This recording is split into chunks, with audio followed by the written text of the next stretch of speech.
0, 1.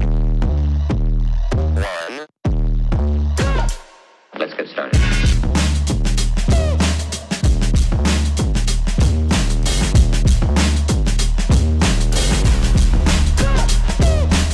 Why they stopping me? Stopping me.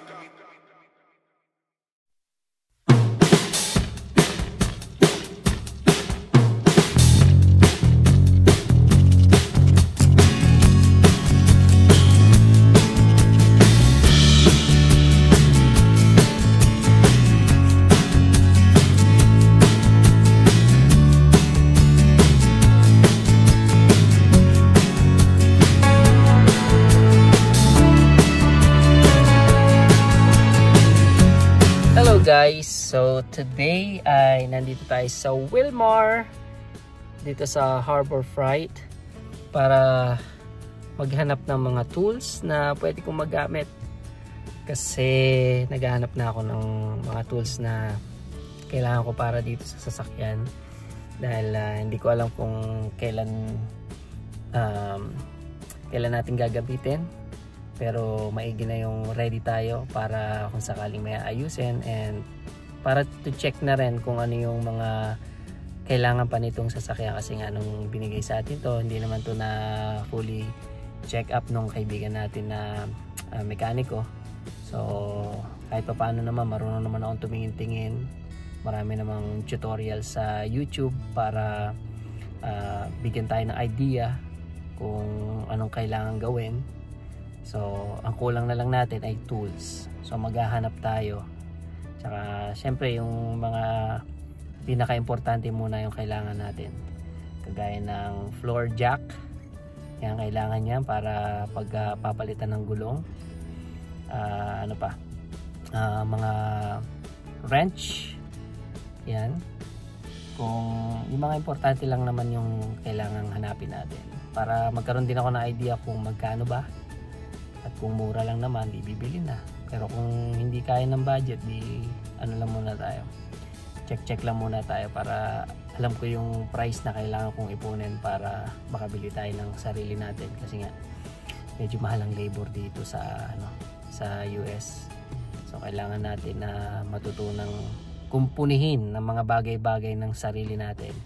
Anyways, napakarami naman tutorial sa YouTube. Kalimitan pa ng mga nag-tutor sa YouTube mga magagaling naman. Tsaka mga Pinoy ang mga tinitingnan ko na mekaniko. Siyempre. At hindi naman sila mag-tutorial na ikasisira nila. So laging ang tutorial na tinuturo nila ay talaga namang magagamit. Ayan. So tara, pasukin na natin tong Harbor Freight para magkaroon tayo ng idea ano yung mga kailangan natin. So let's go. Alright, so katatapos lang natin na mga unbus sa Harbor Freight. Now, dito naman tayo sa Menards. So, titingnan natin kung may makikita din tayo dito. Tapos, tsaka natin i-compare yung mga prices and then para malaman ko kung saan talaga ako bibili. At alin yung mas mura pero panalo pa rin yung quality ng mga tools na mabibili natin. So nakakaengganyo ng bumili ng tools. Kaya lang kailangan pa rin nating ano yung budget, i-ready yung budget para mabili natin yung tamang tools na pasok sa budget. Ayan. Again, hindi tayo bibili basta-basta ng tools. Kailangan priority natin yung quality, yung budget o basta kailangan approve lahat yon bago tayo bumili. Tsaka yung priority tools lang yung bibili natin. Although, ang daming tools doon na nakakainggan yung bilhin. Pero, kung hindi kailangan bilhin. Ano? Alright, so, pasok na tayo sa Menards. Let's go. Alright, so, tapos na tayong pumunta sa Menards. At nakabili naman ako ng mga ilang bagay. Yung jack na kailangan ko para makapag-sounds ako sa kotse. Kasi yung jack na kasama ng kotse, nung nakuha namin yung sasakyan pang cellphone lang na iPhone 14 pababa. So iba yung ano niya, pin yung jack niya. Ang mga cellphone na meron kami is Type C. So hindi ko magagamit. Kaya bumili ako ng jack. Ang problema naman, converter lang pala yon, converter. Ang problema, wala ako nung jack na isasaksak from auxiliary nung sasakyan papunta naman doon sa converter, papunta sa cellphone. So ayun, hopefully makuha ni Sir Topi yung excess niya, yung friend ko dito. Meron daw siyang excess or extra na ganon, hanapin na lang. Sana makuha. So nabili ko nga pala doon yon, yung converter na yon, jack to type C, tapos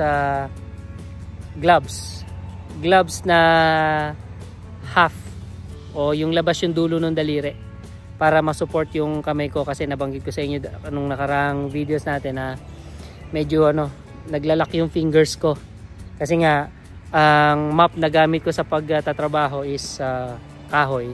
So skin to wood. So talagang yung grip ko talagang ayun, malakas. Medyo nabugbog yung muscle ko sa mga yung ligaments ko sa daliri na nabugbog. So namamaga siya. Hindi lang halata pero namamaga siya sa loob. Tapos yun yung nagkokos ng lock fingers ko. So pagka may oras na hindi ko maiganito yung daliri ko kasi naglalak siya. Yung basta naiipit yung ligament, naglalak siya. Yun. So ngayon meron ng support. So pagka magmamap na ako, yun na yung gagamitin ko pa sa kamay para may support ng very light para hindi nabugbog yung kamay ko. Alright, and yun, natapos na tayo doon and naka-canvas na ako ng mga tools na pag-compare ko na yung prices at yeah, doon tayo mukhang sa Menards ako makakabili ng mga tools. Pero luckily, yan, good news. Yan, nandito nga pala ako sa bahay, sa bagong bahay nung friend namin, si Sir Tofi. At yung aming godmother dito, ayan, ay meron daw tools yung kanyang tatay na hindi na nagagamit at gusto niyang linisin yung garage nila. So maaring maambunan tayo ng tools. So hindi na natin kailangan bumili. Sosyal. Pero yun, kailangan ko lang ibigay yung list ng tools na kailangan ko para yun, kung meron man silang extra doon, ibibigay na lang sa akin. Sana all. At sana mag-materialize na yung tools na hinahanap ko meron sila. Tapos yun, hindi ko na kailangan bumili para ako mismo mabubuting-ting ko na yung sasakyan para ma-check ko kung ano pa yung mga papalitin na.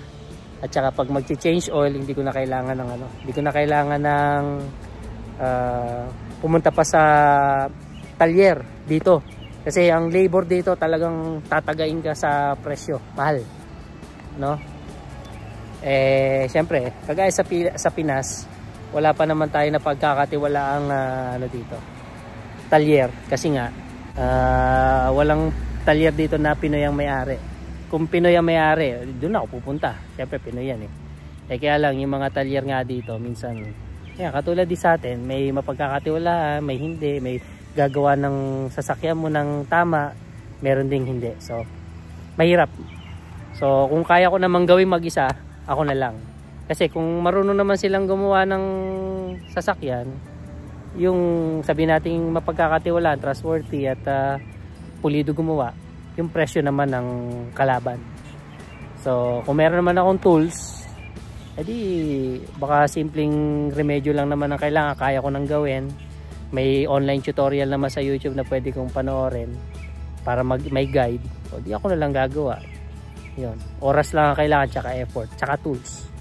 Ayan, o diba?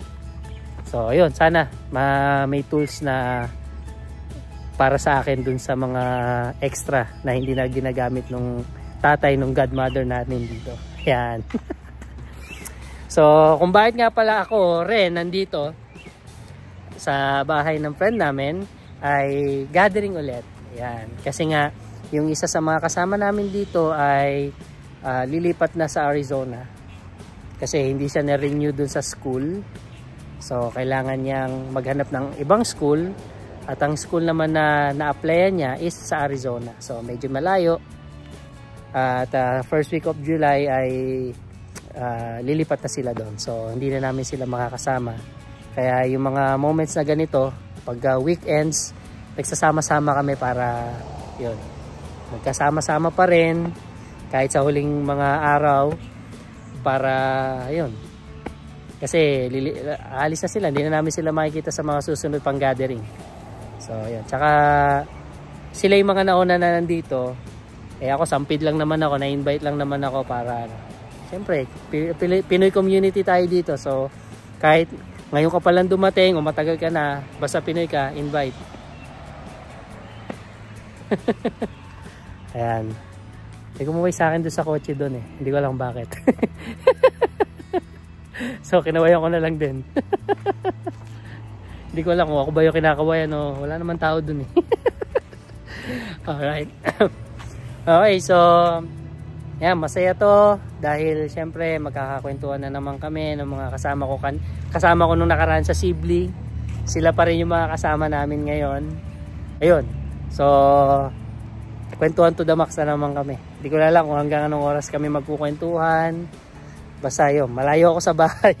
Kasi ito, mula sa bahay papunta dito 30 minutes. So kaya yan, hindi ko alam kung anong oras ako makakauwi. So yun, mamaya na lang ulit at enjoying ko lang yung moment na kasama ko yung mga friends nating Pinoy dito. And yeah, bonding moments, get together as often as possible. Kasi nga, alam niyo naman na mag-isa ako sa bahay kaya lagi akong imbitado sa mga gathering na to. Kahit yung mga Americans na friend ko sa Bird Island, ini-invite din ako. Kasi nga alam nila na mag-isa lang ako sa bahay. Kasi talagang pagka nasa bahay ako, may moments talaga na nakakalungkot na mag-isa.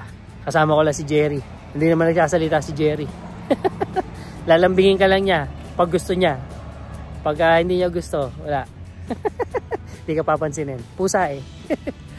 Alright, so mamaya na lang ulit. Alright guys, so ayun na. Hindi tayo nakauwi kagabi. Ayan, dahil nga hindi makagandahan yung panahon. Pero ayun, just to be safe ay nagstay na lang ako dun sa bahay nila Sir Tofi, yung friend namin sa Wilmar, para maging safe. Ayan, doon na lang ako nakitulog kasi may warning ng tornado. Tapos mayroong thunderstorm natatagal hanggang 1:00 ng umaga. So yun, hindi na ako nagbaka sakali kasi baka abutan ako sa daan habang nagmamaneho. Yung dadaanan ko is napakadilim.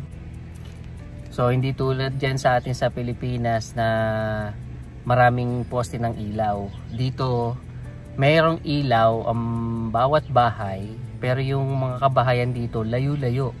So yung susunod na ilaw malayo. So talagang yung mga dadaanan mo madilim.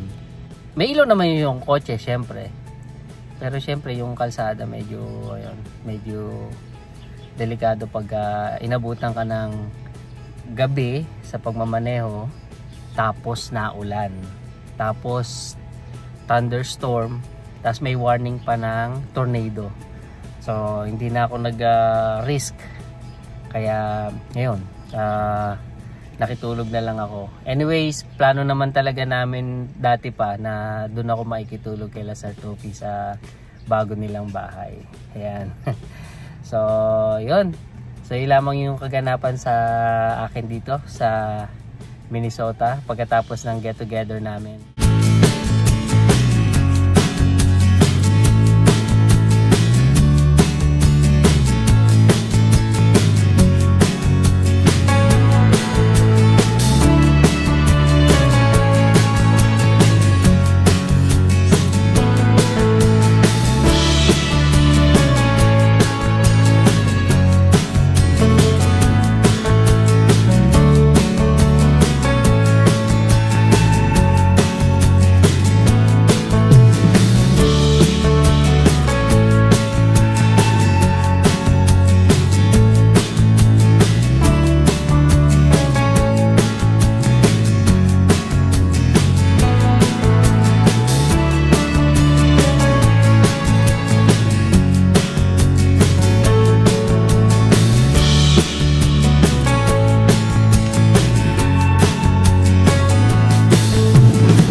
At ayun na nga, natapos na tayo sa pagtulong sa mga friends natin para sa paghahakot ng kanilang mga gamit at paglalagay nito sa storage room na inarkila nila.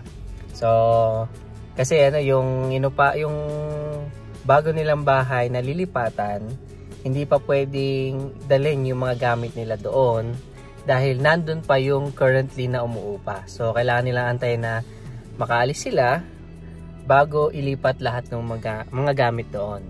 So, kailangan na nilang umalis doon sa present nilang tinutuluyan. So, yung mga gamit nila doon, nilagay muna nila sa storage. Kaya, yon. Kaya, busy kami kanina para sa paglalagay ng mga gamit, paghahakot, at paglalagay nito sa storage unit. Ayan. So, yung mga storage unit na pinuntahan namin kanina is para lang siya doon sa sa Storage Wars, kung nanonood kayo ng ganon. Yan. So, ganun yung storage unit na nandito na pwede nilang arkilahin para yung paglagyan ng mga gamit. Pansamantala. Pero yung iba talagang nag-storage unit sila ng pangmatagalan. Hindi nga, siyempre, malaki yung bayad doon. So, yun. Kaya ko naman sila tinulungan bukod sa, siyempre, kababayan natin sila. Sila yung unang tumulong sa akin dito. So, bilang Pinoy, na kababayan mo yon, so balik lang natin yung blessing na pinagkaloob nila sa akin nung kadarating ko lang dito. Yan, at sabi ko naman sa kanila, ma'am, salamat sa ginawa niyo sa akin. Next time ako naman babawi ako. So ito na yun. Alright, so good job, tatay. Good job. Alright, and yun, masaya naman sila dahil nakatapos na sa paghahakot. And ako naman, it's time to go home. Ayan, kasi nga, yan, dahil sa sama ng panahon, ako ay dito na inumaga at sinamantala yung pagkakataon para tumulong sa mga friends ko dito. At ngayon pa lang ako uwi. Anong oras na? 7:09 PM. Pero maliwanag pa. Ayan, so tamang-tama. At hindi na masama panahon, so safe na ako makakauwi. Alright, so tara, uwi na tayo. Let's go!